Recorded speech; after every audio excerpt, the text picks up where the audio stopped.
Aditya Degree Colleges, leading companies లో 10,000 plus placements with 13.5 lakhs highest package.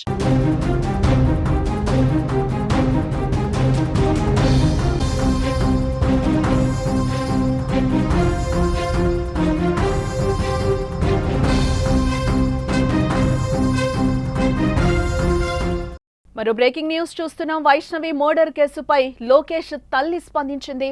నా కొడుకు వైష్ణవిని ప్రేమించింది నిజమే.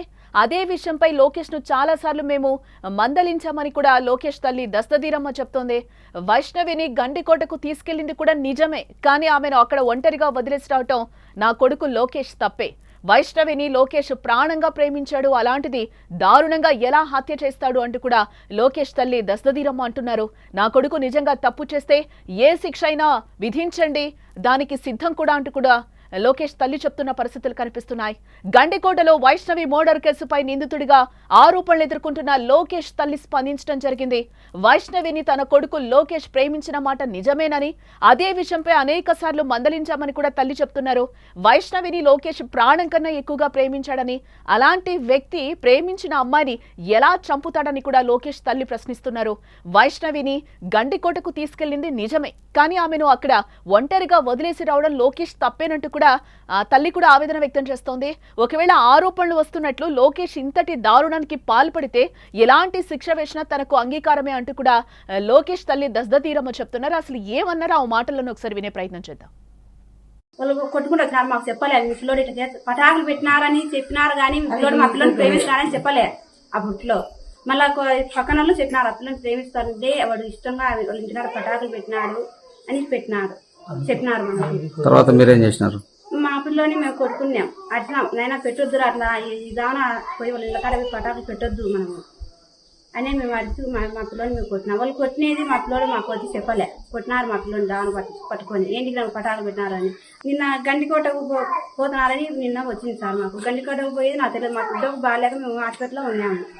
హాస్పిటల్లో ఉన్నాక సాయంత్రంగా నాకు తెలిసింది మా పిల్లోడు ఇట్లా పని లేడని. అంతవరకు నాకు తెలియదు. పిల్లోడు పిలుచుకుపోయడం అయితే నిజమే, వాడు పిలుచుకురాని తప్పు అయింది మా పిల్లోని. అది నాకు తెలిసి సార్. మా పిల్లోడు పిలుచు కాకుండా వచ్చింది తప్పే. పిలుచుకో తింటే ఇంత సమస్య ఉండకూడదు. నా కొడుకు తప్పు చేసి నేను మీరు ఏదైనా చేసేయండి మా పిల్లోని. ఎస్, లోకేష్ తల్లి దస్తదీరమ్మ మాటలు అయితే వింటున్నాం మనం. మాకు నిన్ననే తెలిసింది వైష్ణవిని ప్రేమించడం నిజమే, వాళ్ళు గండికోటకు వెళ్ళడం కూడా నిజమే. మాకు నిన్నే తెలిసింది, మా అమ్మాయికి బాలేకపోతే మేము హాస్పిటల్కి వెళ్ళడం జరిగింది. తీసుకెళ్లడం నిజమే, కానీ అక్కడ వదిలేసి రావడం తప్పు. నిజంగా నా కొడుకు ఏదైనా తప్పు చేస్తే కనుక నిజంగా శిక్షించండి, దానికి మేమంతా కూడా రెడీగా ఉన్నామని కూడా చెప్తున్నారు. లేని పక్షంలో తన కొడుకుని వదిలేయాలి అంటూ కూడా ఆమె వేడుకుంటున్న పరిస్థితులే కనిపిస్తున్నాయి.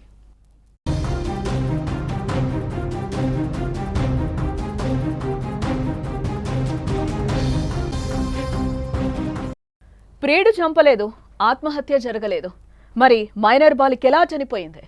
పరువు హత్య ఏమైనా జరుగుంటుందా? అసలు ఏం జరిగింది? కడప జిల్లాలో ఇంటర్ విద్యార్థి వైష్ణవి హత్య ఇప్పుడు మిస్టరీగా మారింది.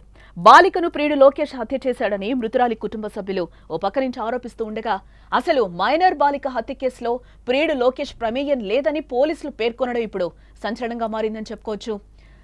అంతేకాకుండా ఆమెపై లైంగిక దాడి కూడా జరగలేదని వెల్లడిస్తున్నారు పోలీసులు. గండికోటను పరిశీలించిన ఎస్పీ, డీఐజీ కీలక ఆధారాలను ఇప్పటికే వాళ్లు సేకరించడం జరిగింది. అన్ని కోణాల్లో దర్యాప్తునైతే ముమ్మరం చేస్తున్నారు. సోమవారం ఉదయం 8:30 బాలికని గండికోటకు తీసుకెళ్లిన ప్రియుడు లోకేష్ 10:40 ఒక్కడే వెనక్కి వెళ్లిపోయాడు.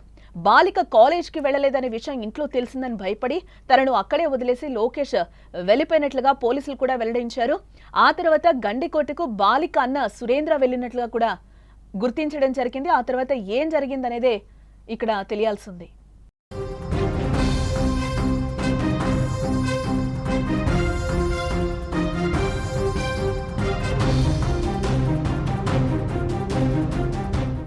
బుధవారం స్పాట్ కి ఎస్పీతో పాటు వెళ్లిన డీఐజీ ప్రవీణ్ పలు కీలక ఆధారాలను సేకరించి దర్యాప్తు అయితే ముమ్మరం చేశామని కూడా అంటున్నారు. అయితే బాలికపై ఎలాంటి లైంగిక దాడి జరగలేదని కూడా అంటున్నారు. బాలిక శరీరంపై దుస్తులు లేకుండా పడి ఉండడం వల్ల అఘాయిత్యం జరిగిందని అందరూ భావించారని, అయితే అలాంటిది ఏం జరగలేదని కూడా పోలీసులు అంటున్నారు. నిందితుల వివరాలు త్వరలోనే వెల్లడిస్తామని కూడా డీఐజీ ప్రవీణ్ చెప్తున్నారు. హత్య ఎలా జరిగిందన్న విషయాన్ని వీలైనంత త్వరగా ఛేదిస్తామని స్పెషల్ టీంతో పాటు డాగ్ స్క్వాడ్ను కూడా రంగంలోకి దింపినట్లుగా పోలీసులు చెప్తున్నారు. అంతేకాదు వైష్ణవి హత్య కేసులో కుటుంబ సభ్యులను సైతం విచారించనున్నట్లుగా పోలీసులు చెప్తున్నారు. ఎన్నో ట్విస్టులతో హత్య లేదా పరువు హత్య ఇంకా ఏమైనా మిస్టరీగానే గండికోట బాలిక హత్య కేసు అయితే ఇంకా కొనసాగుతోంది. బాలికను చంపింది ఎవరనే దానిపై దర్యాప్తు కొనసాగుతున్నట్లుగా పోలీసులు కూడా చెప్తున్నారు. ఈ ఘటనకు సంబంధించి గండికోటలో సీసీ ఫుటేజ్ను కూడా పోలీసులు పరిశీలిస్తున్నట్లుగా మనకైతే సమాచారం అందుతోంది.